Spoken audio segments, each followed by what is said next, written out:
Hey, welcome guys. So we're going to do a quick video today for you guys and a good demo on the most important thing that you'd ever see in a professional kitchen or anywhere that you're cooking with food is knives. And the knives that we're going to be using there's a whole array of different types of knives that you can go out there and buy. The most important piece though is going to be how sharp they are. Okay, because I've seen it a lot where I go to people's houses and they say, hey, chef, you're a chef, would you mind just chopping something for me? And I go grab the very expensive Woodstock that they've had or a Hinkle or whatever knife they have, and I find it to be, it definitely looks like they were out there gardening with it. So, and again, people, they spend all this time going out and buying the ingredients, they spend all this time setting the table, buying a great bottle of wine, it makes it so beautiful, and then the worst thing that happens is they start trying to prep all their food and cut their ingredients, and they're dealing with a worst possible knife. And it's not a hard thing to do, and that's what I'm going to show you today, to just go out there and invest in something that is actually a good knife. And you might have one already sitting at home that's a great knife right now, but you just don't understand, how am I going to get this thing to work for me? Because I guess I'm always going to be working with a blunt knife.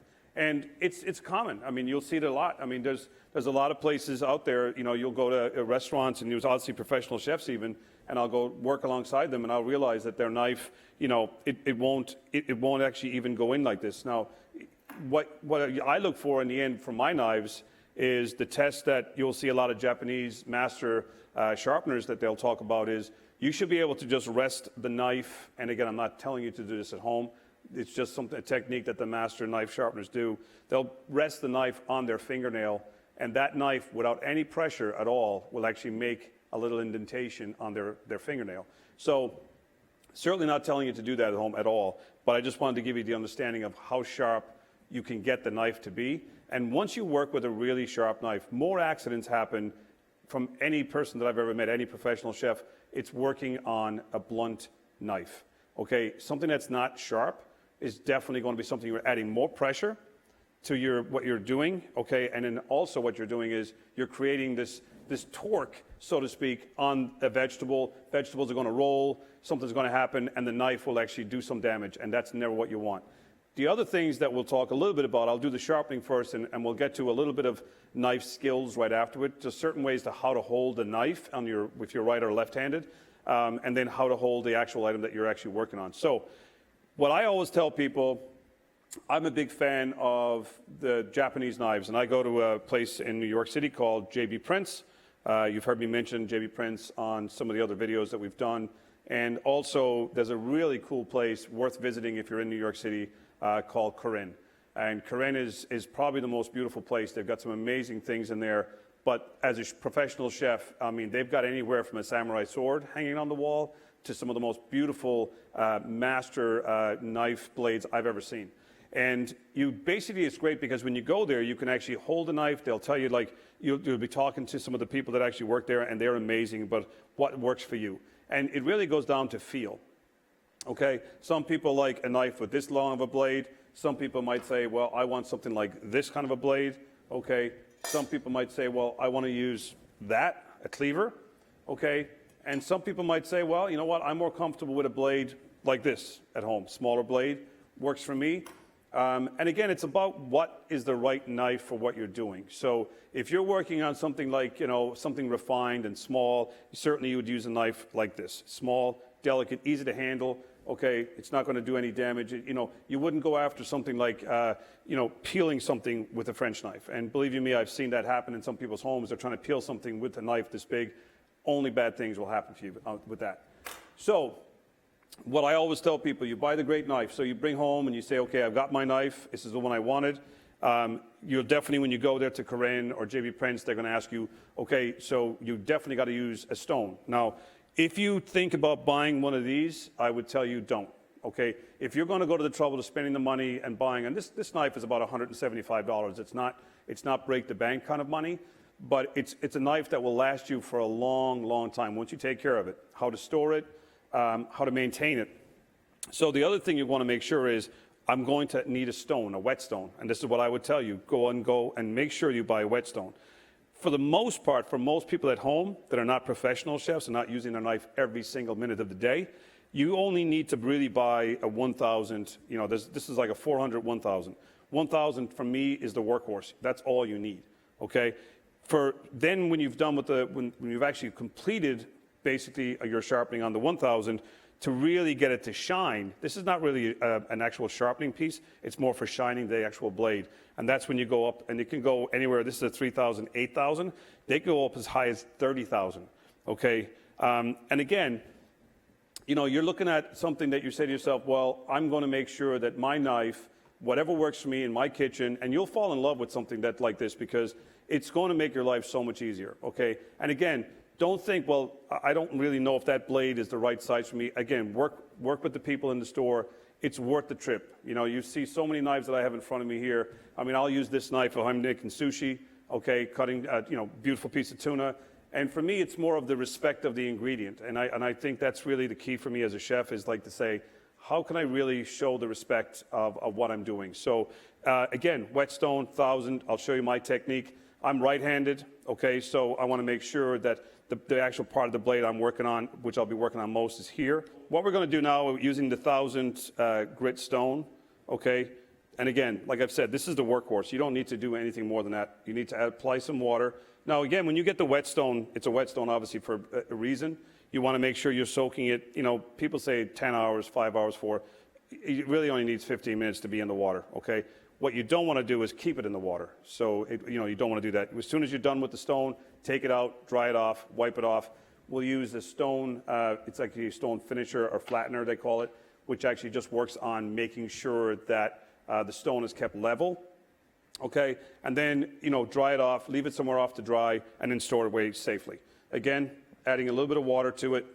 Okay, first thing you're going to do is decide, okay, I'm going to go, this is the way I'm going to work first.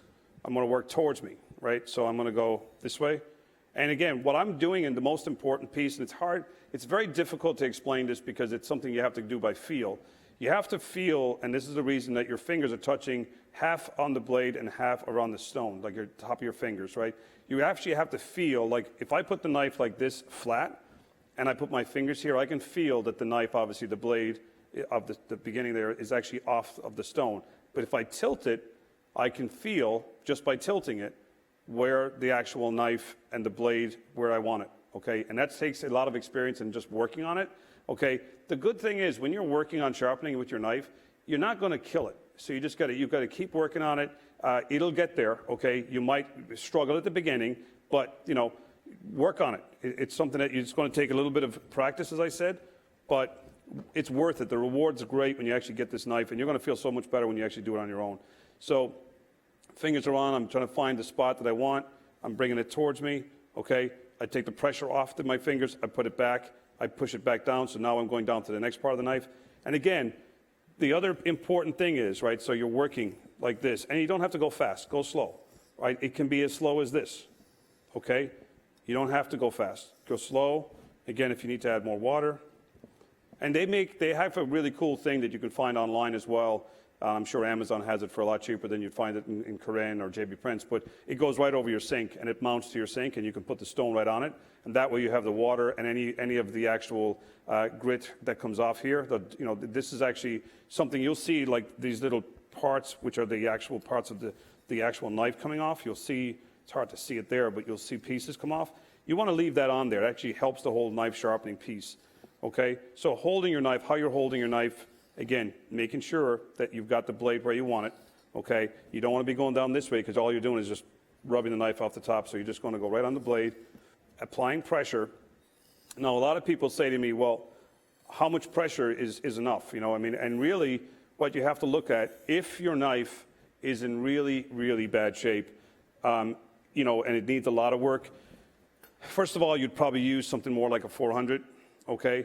And you would be working off of that first, and then you'd be going to the 1,000. But pressure, right? And a great way to do it if you have a scale at home is you'd turn on your scale, and you would just put your knife on the scale, okay, like this, and you just basically, you don't put your fingers on top of it like this, just on the handle, and you apply pressure. And when you do that, you want to look at what 6 to 8 pounds of pressure feels like. That's the pressure that you need to have on the knife that goes on the stone. If the knife is in really bad shape, okay, you might want to up that pressure to about 10 pounds, which is hard. It's 10 pounds of pressure on a stone and a knife is hard. And you will find, and this is what's going to happen, is over time when you use your stone, you're going to start to see little dips. That's normal. You know, it's just such a soft stone, it's going to start to dip. This is where these come in. You can use this monster here, okay? You just basically go on the stone, and you just rub it back and forth, okay? Stone leveler, they call it, or stone flattener, okay? And this will just take off. You can see what it does, okay? Again, I'm going to pop it back in here for a second, take it back out. And again, this is just going to keep your stone nice and flat. That's all you're trying to do, okay? So again, coming back towards me, keeping the blade where I want it. And this is the heel is always, it tends to be the harder part, so just make sure, spend a little bit more time here because you don't want all the sharpness to be coming here, stop here, because most chefs and most people, it's here is where most of the cutting happens, okay? So, next side, same thing, okay? You're going to look for the piece here, you're going to put your fingers on it, okay? Tilt the knife, get it where the blade is actually flush, bring it towards you. Take the pressure off. You don't need to take the knife off of it, you're just going to take it, bring it towards you. You can do it like this. And you just keep going back and forth.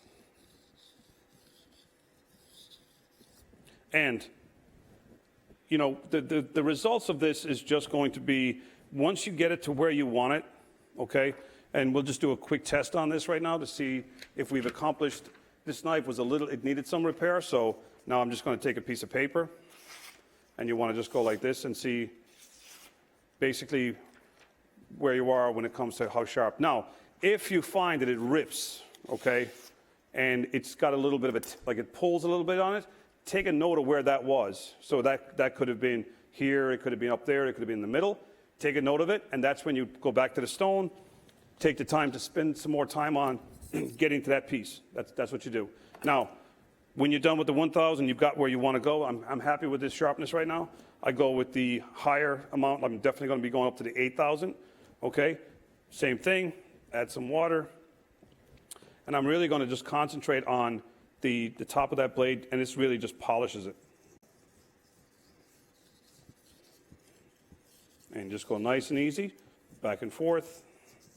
And again, just make sure you keep an eye on what you're doing. Don't lose, don't be paying attention to something else. Pay attention to what you're doing. You're working on a very, very dangerous thing here because you're trying to make something so sharp. Okay, so you want to make sure you pay close attention to it.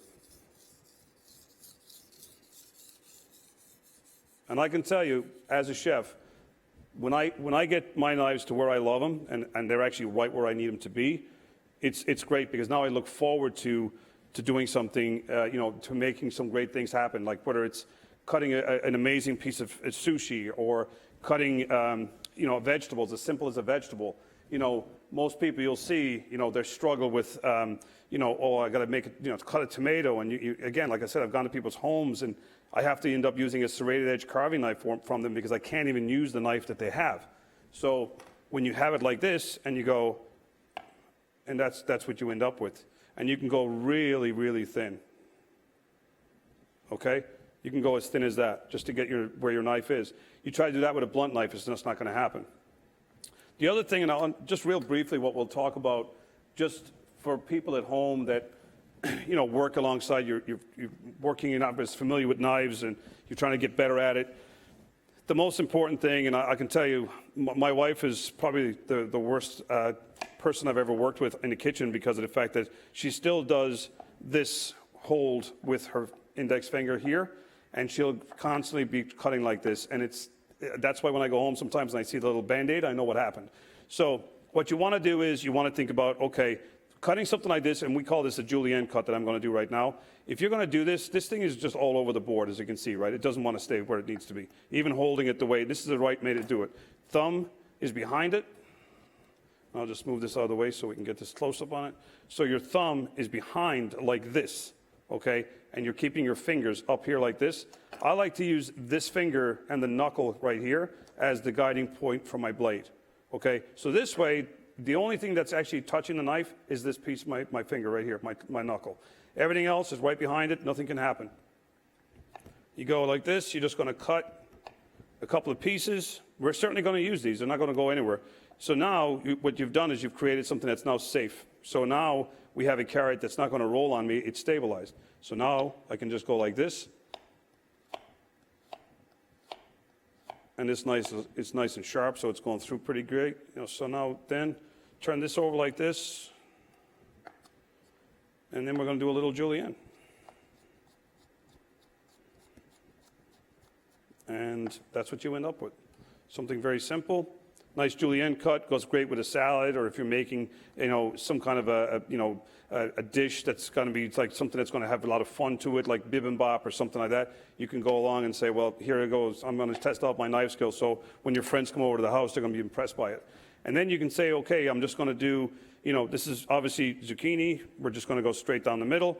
Again, when you're cutting something like down the middle, you don't use that method. You just take it, and I did it kind of quick there, but you just take it like this. Basically put both your fingers on either side, okay? Make sure that you put the knife in first and then make the cut, okay? Now, you'll see chefs on TV and they're like, that's great, it's wonderful, it looks great on TV, they might even say bam, they might do a lot of things. But what you need to be thinking about is, I need my fingers intact and I want to make sure that I'm practicing on what I'm doing at home. This kind of technique is wonderful.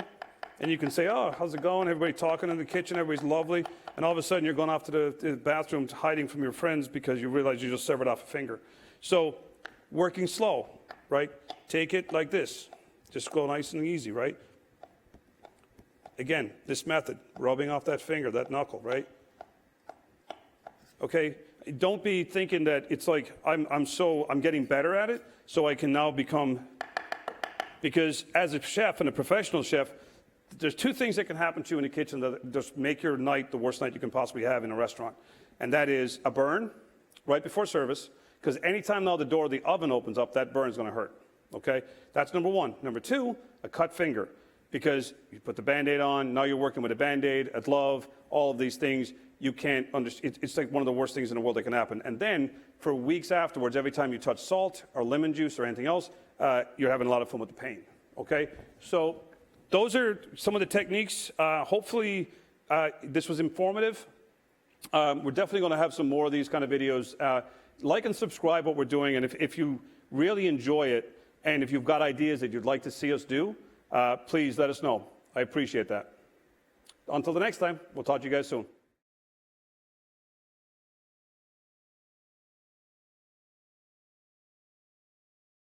All right, guys, so welcome back. So Stan, my good friend, is joining me now for the next demo for just to really talk about knives. So Stan, you had some great comments that we were talking about a few minutes ago. So what were you thinking? So Chef, thanks for inviting me. A lot of things I see when we're in kitchens, whether it's a home kitchen or a professional kitchen, is when my knife is not in use. Yeah, I think it's a great piece, right? So a lot of people, they're working and they keep it on the board a lot. And then all of a sudden, it's like, then I'll see this kind of happen. They're using their towel, they forget it's there, and all of a sudden the knife gets taken care of that way. Bad things happen, it starts to fall. Certainly, one of the most common things you see, and I like to do this, if I'm actually working at home, I'll take my knife like this, and I'll just move it in underneath the board. Just like that. The handle sticks out, but the blade's not exposed. Lock it in a little bit. Lock it in, so it's not, there's no way I can touch that knife and get hurt. I mean, I don't know about you, but I have a very curious dog at home. Yeah, and again, always keep the knife away from the corner, because, and again, when you're working with any knife, especially when you've got young children, you have to be very mindful of the fact that, you never want to keep it like that, ever. It should never be that way anyway, because knives, a lot of the weight of the knife is on the handle, obviously, so it's going to want to go this way. And then you'll see, a lot of times we see it, Chef, with like professional chefs even, and in our business, the tendency that we have to mindfully keep teaching our people is that if a knife starts to go and it starts to fall, the one tendency that everybody has is they try to grab it. And you just got to step back and that's it. That's the knife. So either, hopefully the knife will fall flat, okay, or the handle will normally go down first and not break. But never, ever get out of its way, let it fall, and let it stop. Don't try to go after it as it's starting to still flatten out. Just get away from it. So. That was going to be my next question, is how do you catch a falling knife? But you stole that, so thank you. You don't catch a falling knife. There's the answer. Well, if you catch a falling knife, then you probably need to be in the circus, not a chef. So, because I don't know how you do that, honestly don't. So, but again, it's actually one of those things that you will see quite often. And I do think that, and a lot of times we see it, right, Stan? It's like people will go after, they'll take a knife like this to do a task that actually is this, okay, to chop that. Now, there's nothing wrong with that. You can certainly do it, okay? You take the piece off here, you take this piece off at the end, But now it's like you've got this really, a large yellow squash. It can be done. You can start in here, break it down that way, you know what I mean? Making it more difficult. But exactly. And again, if it's this long, why not just make it easier for yourself? Cut it in half, all right? And go this way again, okay? Now, again, if you want to use a knife like this because that's what you're comfortable with, you can certainly do that if you're going to make cuts like this. But I prefer a knife like this, using the method that we spoke about in the other video, okay? But it's trying to make sure that whenever you're working with knives, you have to use the right knife for the right job, right? We see it all the time. All the time. I see a lot about with knives in use, but, at home, like you maybe, I'm not only the chef, I'm also the dishwasher. So I find nothing scarier than when I reach into the sink and maybe my daughter or someone else has used a knife and all the dirty stuff goes in the sink. Yeah, I mean, it's first of all, with the blades, the sensitivity of these beautiful blades that we have here, this knife never should go into a temperature that's going to exceed 185 degrees, okay? It's going to go blunt over time. You basically, the only way to clean this knife is by hand. You never do it any other way. You work with it, you clean it, and you put it where it's stored. I like to use these guards, okay, that you can buy online. They're really not expensive. Goes in, there's your knife, taken care of. Find a nice place to put it. If you're putting it in a drawer, that drawer should just be for knives. That's it. There's no spoons in there. There's nothing else, spatulas, nothing else. It's just the knife, okay? Because to your point, Stan, I mean, it's really one of those things that you take for granted sometimes. Well, it's not a very sharp knife, and we know that a sharp knife is way better than a blunt knife, right? And people say, well, that's my workhorse knife. I just keep it in the drawer with everything else, and everybody knows to go in there and do it. Well, that's fine until you see it in the drawer and it's pointing up like that, and then only bad things will happen, right? So we know that. So those are some of the things that we see a lot. And I think the biggest thing would be is to think about if your knife also has any nicks in it, right? We've often seen like there'll be gouges taken out because somebody decided to actually garden with it or, break down a can with it. I mean, back in the 80s, I think they had those Ginsu knives, right? Ginsu knives. So everybody was like, well, you cut a can, it should be great. Well, I don't cut cans usually, so I only cut vegetables and other things. So I definitely want to make sure that my knife's well taken care of because when you spend the money on it, you really have to do that. You brought up a great point about the little protector shield. I do notice a lot of my knives, I do have one knife drawer, but however, they're not in a protective. And every now and again, I see the knife is stuck into the drawer from me pulling the drawer. Right. And the tip gets a little... Yeah, I mean, I'm actually going to work on this afternoon because I noticed this is the knife I use at home all the time. And the top of this knife, and it's just probably from, I'm going to blame my wife. Okay, so I'm going to say she did it. But it's definitely got a piece that's taken off here. So now all I have to do is work on that and get it down to the point again. Okay, because you want to make sure that that's taken care of. But this is my workhorse, and I can tell you that the last time I really whetstoned this knife was probably a year ago. So usually what I'll do is I'll just take the steel, right? I like the oval steels.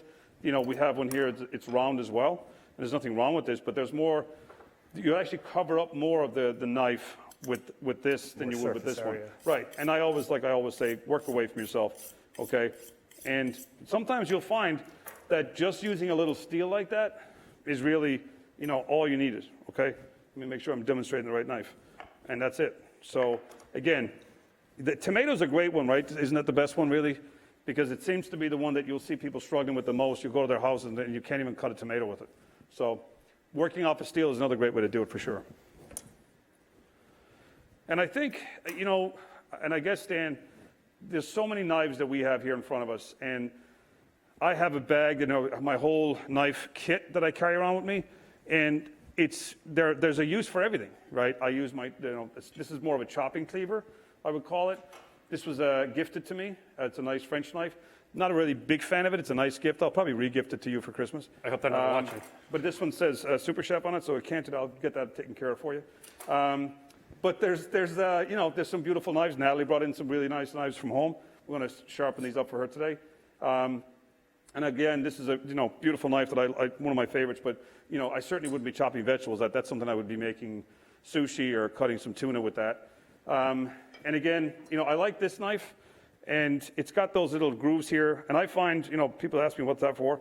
I'm not really sure exactly, but I know that when I'm working with something that's very starchy, it tends to not stick, and that what really works on it. And then I've got, this knife is a great knife, but it's a little heavy for the size it is. This and this knife, these two knives right here are my favorite workhorse. If I'm working the line in the restaurant, that's what I would use, for sure. So I notice you do have a lot of knives out here. For the average person at home, they're probably going to have 2 to 3 knives that they use as their workhorse, their daily go-to knives. And I mean, what do you think they would be? I have my opinion. What would you probably recommend? Yeah, great question. And again, I always say, go somewhere if you really are this avid person that loves to cook at home. Okay, I mean, I see people that have amazing gardens and they have the most amazing lawnmower. They have the best of everything. And then I go into their kitchens and they love to cook. And I'll find this knife that's just like, I feel sorry for it, because it's just, no one's loved it for a long time. So again, this is one, I always say you need a good French knife. And again, you don't need a blade as long as this. You can certainly go with this one, shorter blade. You can go with this one. And again, it's really what feels good in your hand. So I always tell people, like, you can go online and you can go into Amazon and you can find a lot of different things on, knives. And there's a lot of companies out there that sell knives. But take the time, if you can, to go somewhere that actually, like I've said before, Corinne in New York City and JB Prince are great. They're wonderful places. You walk away with, you won't just buy knives, though. You'll walk away with another $4,000 worth of stuff. But you'll walk away knowing that the knife that you actually bought is the one that worked for you.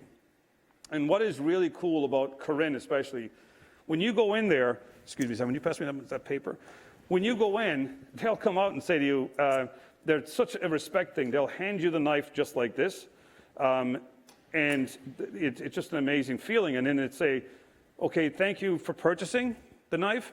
And then they say, and by the way, it's razor sharp, in your opinion.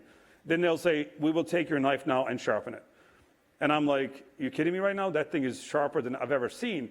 But that's what they do. And again, we've made that test before, making sure that your knife is able to, and they'll show you this in Corinne. They'll make sure that you don't walk out unless this is able to, your knife is doing that. And that's the key. Pretty cool, right? Just out of fun, what percentage of people at home are going to try this, and how many are actually knives will be sharp enough to do this? Well, I think, honestly, Stan, it becomes something that if you're so in love with other things about like the kitchen, cooking food, making a great sauce, this becomes more of an infatuation for me as well, because the average person, once you work with an amazing knife and it's just a great experience, you'll always understand when you're done with all the dishes at night and everybody's gone, take out your stone, okay? Obviously, I recommend doing this when you don't have any wine in you. This is definitely something you want to do when you're ready for this, but you take it out, you look, I've always said the 1,000 is what you want to do, okay?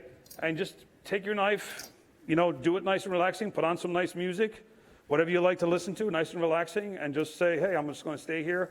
10 minutes is all you need. 10 minutes of having fun and making that knife be better, because it deserves it. It's done all this stuff. You've entertained people. You had such a great time. Have fun, and make sure at the end of the night your knife is put away safely. It's like putting a baby to bed. That's how I think of it. So I love it. All right. Great. Thank you. Perfect. Guys, again, we really enjoy doing this. And Stan, thanks for coming along. I appreciate it. It's always good to have somebody, basically your skill set. So it's always nice for that. So I appreciate you guys. And we always appreciate everybody watching at home. So thank you. Take care, guys. Thank you.